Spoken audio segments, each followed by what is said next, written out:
Hi, this is Sarah, the Stitchin Mommy, and I'm here on Monday, October 21st, 2024, here for my weekly cross-stitching update. Smokey is here too. She's here purring on my lap. She'll probably leave soon, but hopefully she'll be where you can see her somewhere. I think everything I have this week is typical, normal stuff. I have a feeling, well, I know this coming week is going to be really busy with life stuff. So my stitching output will probably be a lot less this week, but we'll do what we can and enjoy every stitch, even if it's fewer than normal. So we'll just get started. So this is Temperature Turtles. This is this year's temperature piece. I did get a little bit started on a new temperature design, which was really exciting. Kind of got on a roll and did more than I intended to. I also have some customer stitching I'm working on this for a few weeks now, and it's going to keep going for, several more weeks.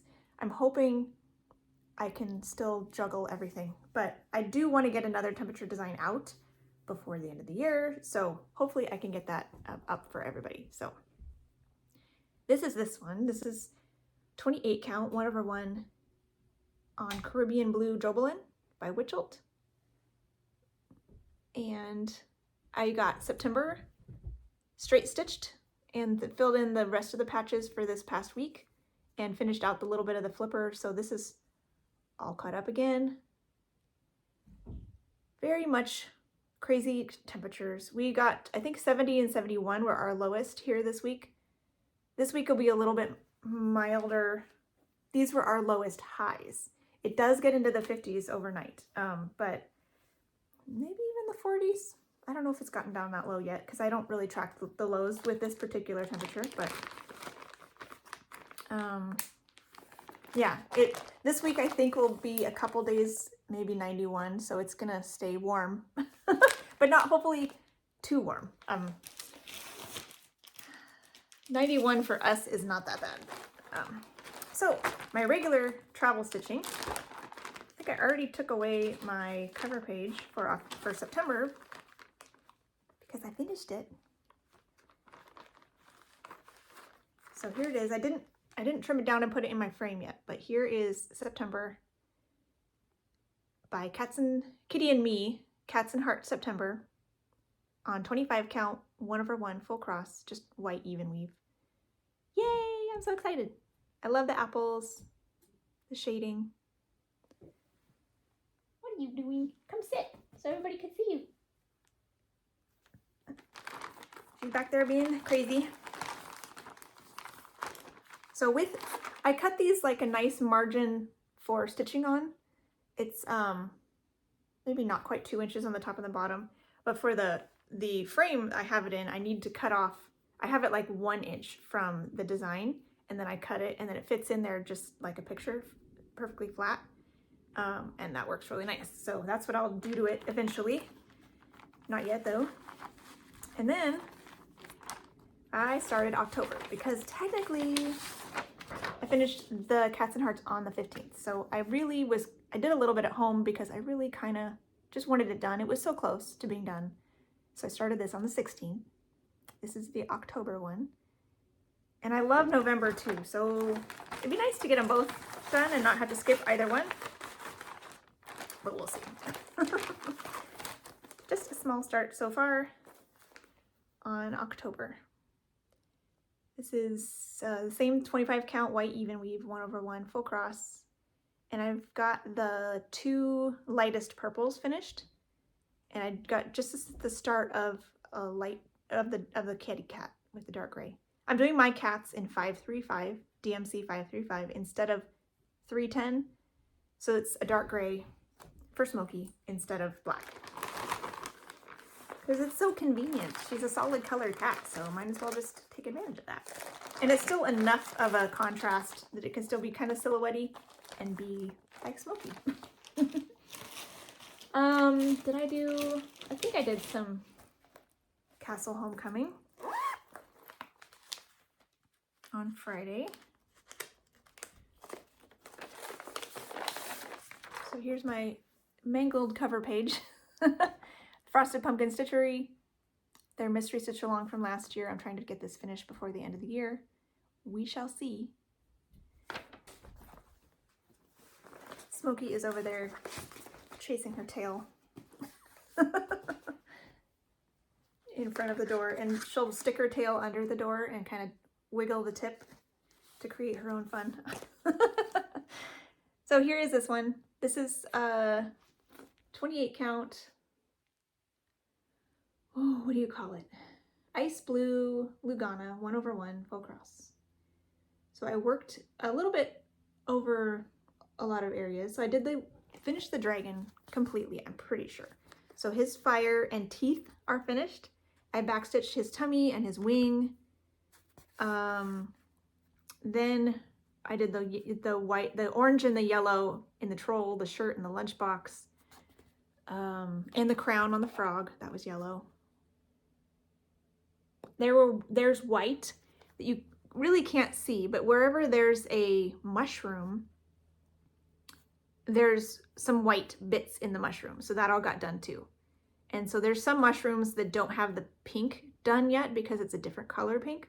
So those ones you really can't see, but it'll all make sense eventually. So now that the dragon is done, I do have some backstitching in the stones over here, but I may start working on the squirrels and like next. Because I don't know, these backstitching colors, I do want to get this fully done over here, so I might still do that. And then whatever I have left on my needle, I'll just add to the bridge, but I don't know, backstitching and squirrels. Those are the next things I'm gonna work on.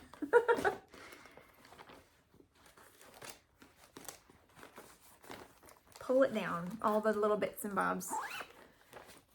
Okay.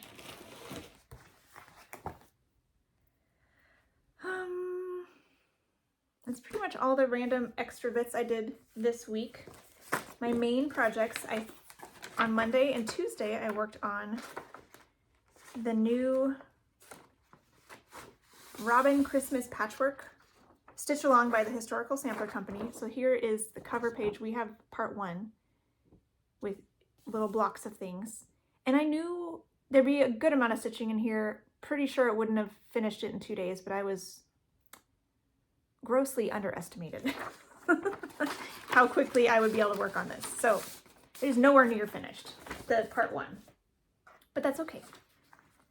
This will be like the Shine Bright sampler and the flea market flowers back in the day, where I start with a stitch along and I finish it later. I mean, even Castle Homecoming is a little bit, it's behind, so, but that's fine. I'll keep giving this 2 days whenever a new part comes out. There's 4 parts. And just do my best. I do love how it's looking. This is the kit material, so this is some kind of a medium green fabric, which makes the white just pop. It's a 32 count linen, and it's 2/2. I actually did toy with 1/1 because I know originally I'm like, oh, that'd be really fun. I'll do 1/1. I started at 2/2 because I figured it'd be just easier. And I like how the white popped. And then I decided to try a couple 1/1 stitches, and the white just kind of faded into the fabric, which was shocking. Like, I was like, well, that's not gonna work because I can't even see it. So this pops really, really well. So it looks good, whereas the 1/1, it would not have looked good. So this is great. So the border, except for these 2 bits of white, red right here, the border in part 1 is finished. And I have this little first border finished, and the trees are done except for their pots. And there's a snowman in the middle here that I didn't get started yet, but that's my start. Which it might actually be nice when I'm assuming part 2 will be over here. If it's down here, I'll just keep working in part 1. But if part 2 is over here, I can follow the border along and do my top down completion like I like to do, which would be really nice. So far so good, but it is not caught up. And I'm not going to push myself to keep caught up because my other projects' goals are more important to me than staying caught up with this. But it is cute.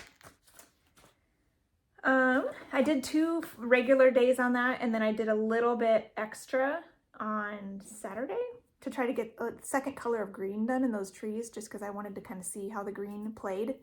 against the fabric. Then my focus for a finished piece that I spun for this past week was the Shine Bright sampler. Yeah, that's the top.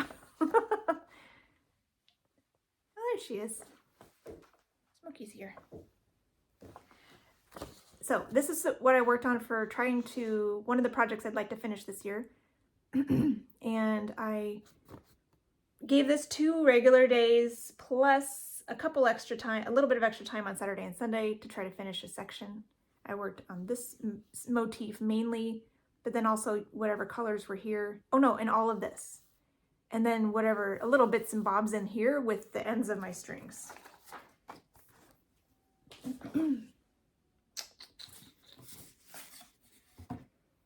So progress has been made. This is 40 count linen in Morganite by Fiber on a Whim. 1/2 full cross. So I started out working on this section, got that all the way done, and then I did this section, and some of this has been filled in with the leftover bits of thread that were on my needle. There's also one more motif right here that's technically starts out higher than these guys, so I'm going to work on that next and finish those colors wherever they go, and then I'll focus on finishing this big chunk whenever this comes out again. This was not called for this coming week, so I will put it away for now, for this week. But it's coming along. Hope springs eternal that I'll maybe get this done this year. And then I worked on my Whip-Go piece for October, my second full coverage Whip-Go piece. I have 2 Whip-Go boards. Whip-Go is from Jessie Marie Does Stuff, and it's just a bingo board. She calls 2 numbers every month. This year I chose to do 2 boards with full coverage on one board and non-full coverage on the other of things that I would like to give 2 focus days per month. So essentially 1 per weekend, because there's roughly 4 weekends every month. So I'm doing a Friday, Saturday weekend because I have a seasonal Sunday piece. So this was my Friday, Saturday piece this week. Quick Stitch April Fairy by Heaven and Earth Designs. This one I'm stitching in a very meticulous stitch by stitch method, and I'll try to put a little link. I do have a stitch with me that I did a while back on how I am stitching this. I'm still doing it in the same way. So if you're curious about that method, feel free to go take a look at that Stitch With Me video. It takes a lot longer than regular stitching because I'm constantly rethreading my needle, which is fine. Like, it's actually very enjoyable, but I just can't make as much progress that way. So I ended up stitching on this 3 days because I wanted to finish my diagonal at the very least, and so I needed to do a 3rd day to get that done. But I still, what's funny, on Sunday, I gave it a good amount of time. Quite a bit of, my majority of my main stitching time was to this piece. And I still got fewer stitches on this than Autumn Montage, which I still pulled out and gave like maybe an hour more stitches on Autumn Montage than I got on this one, just because it's a lot easier for me anyways to just have one thread and go wherever it takes you, and rather than the changing your needle every stitch kind of thing like I'm doing with this one. But it's really pretty and I am enjoying it. So I finished my diagonal. There's one more diagonal. It's just hair that I need to get through before I can start getting to the wing of the butterfly and her face. So that's a little bit of a while before I'll get to anything but hair, but so far it's still been very, very fun to work on. And I am enjoying this. So this is where this is at now. This is on 28 count Rose Monaco, 1/1 full cross. And I got a total of 369 full crosses on this weekend. Each day, normally a full cross project, I can get like 200 to 300 a day. And I got just over 100 each day. So it definitely is slower. A lot of reds down here, which was really fun to work on. But all these colors are so bright and cheerful. Even the black, I don't mind it because it's like a nice swath of chunk that causes the other colors to pop. So it's definitely all really, really fun. So that was nice to get that out. It doesn't get the numbers that my other pieces do, but it is enjoyable nonetheless. So had fun with that one. Where is my, here it is.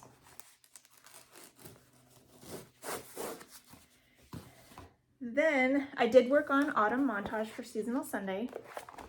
I managed to, I debated, I finished the diagonal, I still had some more stitching time.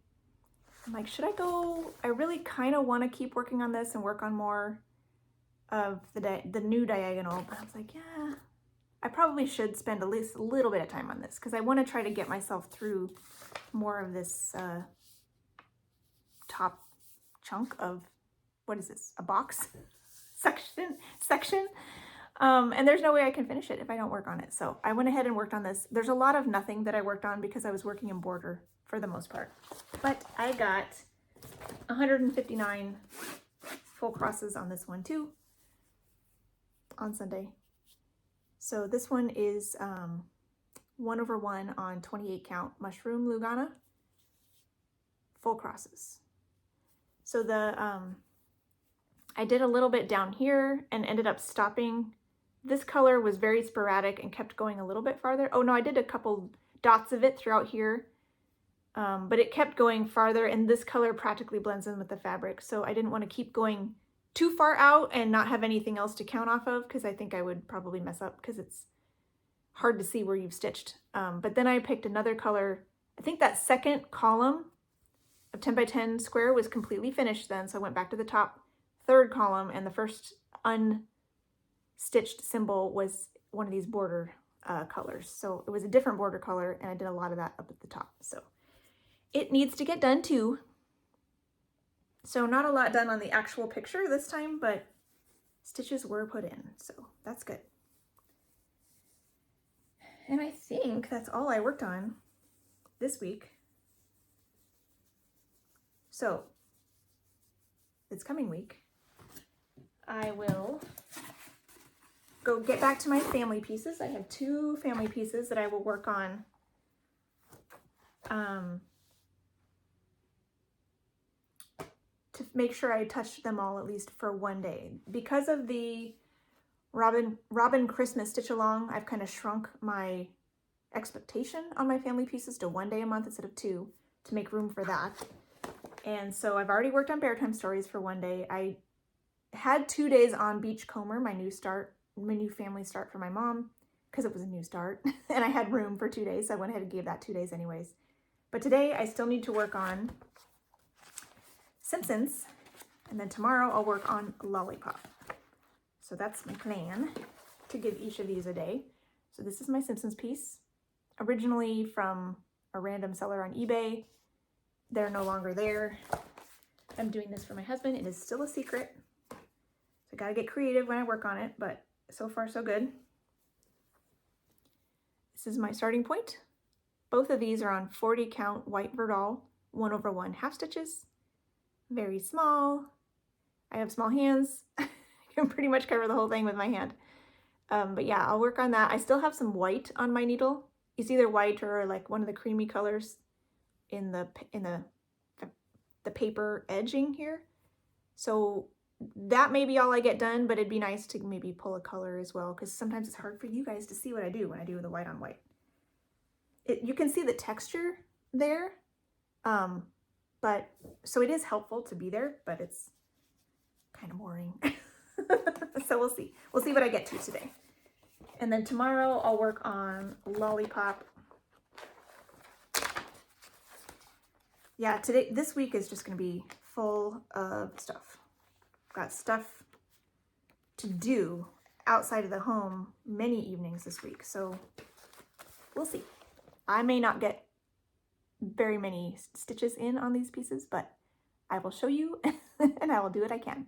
So this is by Tilton Crafts, artwork by Denise Garbus, and it's called Lollipop.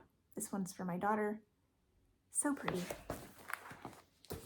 This This is also the 40 count white Verdal 1/1 half cross.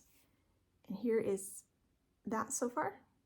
I think I've gotten to, this is, I think, the edge of the top row, or the top, the edge of the design. You can kind of see the beginnings of the dragon wing outlines there. I am picking symbols left to right, top to bottom within the 10 by 10 squares. So from here to here, the 10 by 10 squares are finished. So I'll be picking symbols over here this time, trying to finish out more in this corner. So that'll be fun. Then I went ahead and my focus for a finished piece for this week, for my Wednesday, Thursday slot, I went ahead and switched my Tiny Decisions wheel to my phone so I could just do a screen recording. And so I'll put that in here, and it chose, again, Honeybee by Mill Hill. So far the wheel has been going back and forth. Shine Bright Sampler, Honeybee, Shine Bright Sampler, Honeybee. So I'm okay with that though. Cause yeah, I think this is all right. I think the only one I didn't want to work on this week was the Nativity Sampler with the Hardanger, just because I didn't think I'd be able to work on it. Anything else I think I could do. So I'm glad this one was picked and not Heirloom Nativity. I do want to work on that, but I'm just not this week. So here is the starting point of this one. And last time I kind of filled in this upper bit all the way. So now I'm going to focus on this flower and then, you know, whatever else is around here. So we'll see how that goes. This is all it called for, you know, things that come with the kit. Perforated paper and the thread and the beads. So yeah, super fun with that one. So we'll see what I can do on that. And then my last Whip Go piece for October is a non-full coverage, and it's the Mayday Merriment. It's in the Cross Stitch Gold July 2010. It's this one here on the cover. The full size picture is here. This is a Joan Elliott design, and I am converting it a little bit. The colors are generally the same, but instead of the multiple shades of purple, for example, I'm doing one fancy floss purple that I'm just kind of stitching in a flow, like an angle that will kind of match the way that the dress is draping on these ladies. So skin colors are the same, and I think everything else is fancy flosses. So hair and grass and dresses, that's all fancy flosses that I kind of pulled stuff that was similar. So this is on Color and Cotton Jobelin in Spring Morning. It's a 32 count, 2/2, full cross. And that's my starting point. So I think last time I finished the skin, at least it looks like at least most of the skin's done, not the feet. I finished the arms and the faces. So this time I could finish like hair, maybe. I could work on hair so that maybe I could get some faces in too. That could be fun. I don't know how much time I'll have on this. Again, it's going to be busy, but I'll probably work on hair, get a few more of these ladies working. So like she has hair, she's mostly done here in her upper half. And then, so she needs hair, she needs hair, she needs hair. And then I can get some dresses and faces and things going. I don't know how much I'll get done on this, but yeah, I would say hair. Hair makes sense. Let's do some hair. This one is actually, I believe, on the short list for next year to try to finish because it's not that big. And given time, it could be done sooner than later. So I think this one is on my list of 12 things to kind of, I think what I'm going to do, I think I might have mentioned this before. Next year, I'm thinking of doing a Whip Go board for my finished pieces, the pieces I would love to finish. So that will mean they will get, I'm going to have probably 12 pieces on the board twice. And so they will get essentially a month of two-day rotation. What would that be? 4 4 days each month, so 8 days. Let's do the math here. 8 days in the year to try to get them finished. So I don't know if that's possible, but that's what I'll do. So, and then if something gets finished early, I guess I'll just maybe add one of the other pieces on the board to that square, and like something I think will need a little bit more time can go in another, like add another square to it. So we'll see. We'll see how that works. Yeah, I think that's it for this week. I'll try to work on autumn montage again on Sunday, and that's it. So hope you have a wonderful week, and whether you get to stitch a lot or a little, I hope you enjoy what you can do. And Smokey's still here. She says hi and happy stitching. Bye.